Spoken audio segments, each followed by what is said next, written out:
Степан Кадашников. Ветер войны.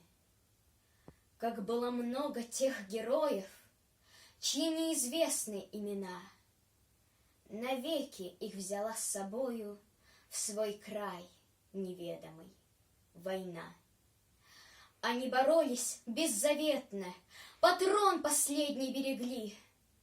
Их имена приносит ветром, печальным ветром той войны.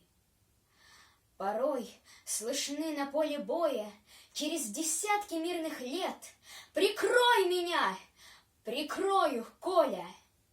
И вспыхнет вдруг ракеты свет. А Коля в этом тихом поле лежит, не встанет никогда. Лишь горький ветер нам порою напомнит страшные года. Сегодня мало кто заплачет, придя к могилам той войны. Но это все-таки не значит, что позабыли Колю мы. Мы помним это горе. Осталась в памяти война. И русское родное поле приносит ветром имена.